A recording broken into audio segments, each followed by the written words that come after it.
नमस्कार, मैं हूं आपके साथ अंजलि और आप देख रहे हैं अमेठी क्रांति। तो चलिए शुरुआत करते हैं आज की प्रमुख खबर से।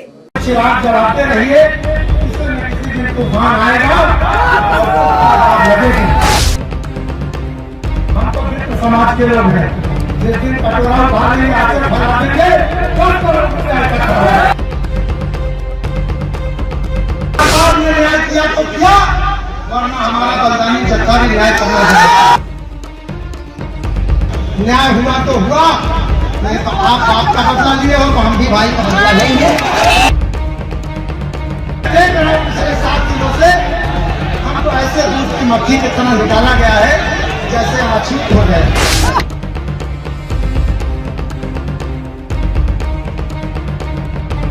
इन ब्राह्मणों ने जिनको बंधा दिया, चौथा जमाना देख लो, और वो हमी से ये कहें कि ये बर्दाश्त भी है। अपने के लिए आज सारे लोगों ने दलीय रिश्ता मान्यता छोड़ करके इस मंच पर सब लोगों ने एकत्र होने का काम किया है। अपने अपने तरीके से लोग बहुत ही अच्छे तरीके से बात को रख रहे हैं।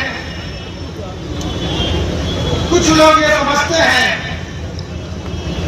कि उन्होंने ही सब कुछ जिम्मा संभाल रखा है, लेकिन ये मैं समझता हूँ कि इसमें सारे हमारे ब्राह्मण नेताओं का जो योगदान है वह बहुत ही आदरणीय है, बहुत ही कल्पनीय है। आज ये बात हो रही है, हमारे डॉक्टर साहब थे, चंद लोग थे, तो मैंने कहा हुसैन जी, महिमा जी, आप लोग परेशान तो होंगे, कोई चिराग जलाते रहिए, किसी न किसी दिन तूफान आएगा और लगेगी। आज आग लग चुकी है। 1 करोड़ की मदद तो सरकार को देना ही चाहिए, लेकिन अगर आप लोग सोच ले तो हम तो मित्र समाज के लोग हैं, जिस दिन कटोरा उठा लेंगे, आंचल फैला देंगे, 10 करोड़ रुपया इकट्ठा होगा। मैं अपने पास से राजेश पांडे ट्रस्ट की तरफ से उस परिवार को 5 लाख रुपए दे देंगे।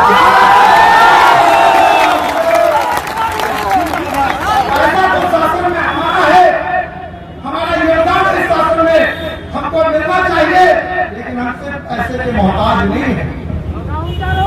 अभी हमारे संतोष भैया ने कहा कि उनके परिवार को सुरक्षा मिलनी चाहिए, ये कोई कहने की बात है। तमाम फर्जी दलाल नेता हम देखते हैं सुरक्षा उनकी क्या दुश्मनी है मुझे नहीं मालूम, उनको किससे खतरा है ये भी मुझे नहीं मालूम, लेकिन सरकार ने पिछले 25 साल से हम लोग सुरक्षा नहीं, हम अपना सुरक्षा करना जानते हैं। रही बात ये कि हम ऐसे समाज के लोग हैं जो समाज के अगुआ हैं, मार्गदर्शन देते हैं, बात को पैराम में भावना को समझे। सरकार ने न्याय किया तो किया, वरना हमारा बलिदानी जत्था भी न्याय करना है। हमने इससे पहले भी अधिकारियों को जवाब दिया है और पुनः उनके आंगन में जाकर हम फिर जवाब देंगे। मुझे सरकार से बड़ी उम्मीद है, लेकिन जिस तरह से हल्के फुल्के तरीके से कार्रवाई हो रही है, हम उससे संतुष्ट नहीं हैं। अभी तो हम कुछ नहीं करेंगे, अपने भाई के शोक में शोक संवेदना करेंगे, लेकिन उसके बाद जब हमारा पता चलेगा तो कोई ज्यादा नहीं लगेगा। ये बात अच्छी इसलिए जान ले, मैं कम से कम किसी राजनीतिक दल का बदनाम मजदूर नहीं हूँ। मैंने 50 बार कहा है कि राजनीतिक दल हमारे साधन है, लेकिन आज समस्याओं के तारे की जो चाबी है वो सत्ता शासन में रहती है, जनप्रतिनिधियों में होती है। पहला सत्र उनका होता है, और ये बात ध्यान रखिए कि आपकी समस्याओं का ताला जो खोले उसी के साथ आपको खड़े होने की जरूरत है। अभी हम श्रद्धांजलि सभा में आए, लेकिन मैं देख रहा हूँ पिछले 7 दिनों से हमको ऐसे दूध की मक्खी की तरह निकाला गया है जैसे हम अछूत हो गए। मुझे याद आता है अभी राज्यसभा में शाह साहब ने भाषण दिया ठाकुर का कुआं, उस पर मैंने कविता बनाई है, लेकिन सुना नहीं। इस ब्राह्मण समाज ने जिन जिन लोगों को आगे बढ़ाया है, चाहे जिस संगठन में हो, उन सब लोगों ने हमारी पीठ में चाकू घोटने का काम किया। इन ब्राह्मणों ने जिनको बंधा दिया, चढ़कर जमाना देख लो, और वो हमें से ये कहें कि लेने की ऊंचाई ये बर्दाश्त नहीं होगा, और इसकी लड़ाई लड़ी जाएगी। कोई ये न समझे कि आग ठंडी हो जाएगी। हम अपने सीने में आग रखे हैं और पुनः एक बात कह रहा हूं, न्याय हुआ तो हुआ, नहीं तो आप बाप का बदला लिए हो तो हम भी भाई का बदला लेंगे।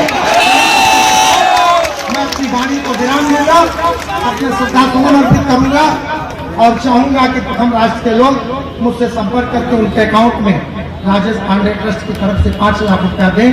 पुनः उस आत्मा की शांति के लिए मैं भगवान से प्रार्थना करता हूं।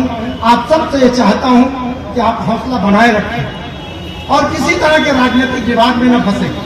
अगर इस मुद्दे पर कोई आंदोलन हो तो आपको किसी नेता का इंतजार नहीं करना है, आपको पहुंचना है और मैं आपके बीच हमेशा उपस्थित मिलूंगा।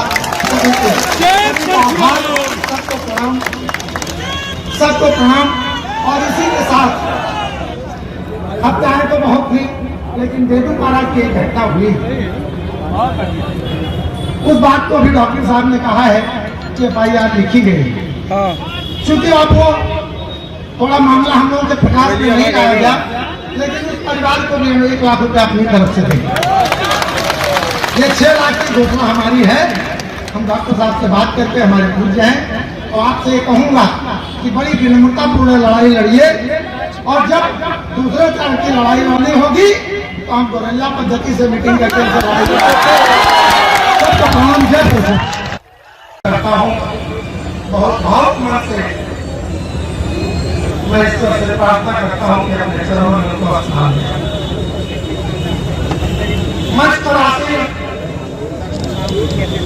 परम पुरुष महाराज श्रद्धांजलि सभा में आए, लेकिन मैं देख रहा हूँ पिछले 7 दिनों से हमको ऐसे दूध की मक्खी की तरह निकाला गया है जैसे हम अछूत हो गए।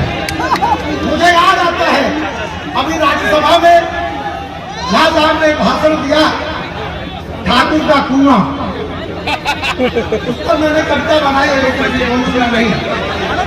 इस ब्राह्मण समाज ने जिन जिन लोगों को आगे बढ़ाया है, चाहे जिस संगठन में हो, उन सब लोगों ने हमारी पीठ में चाकू घोटने का काम किया।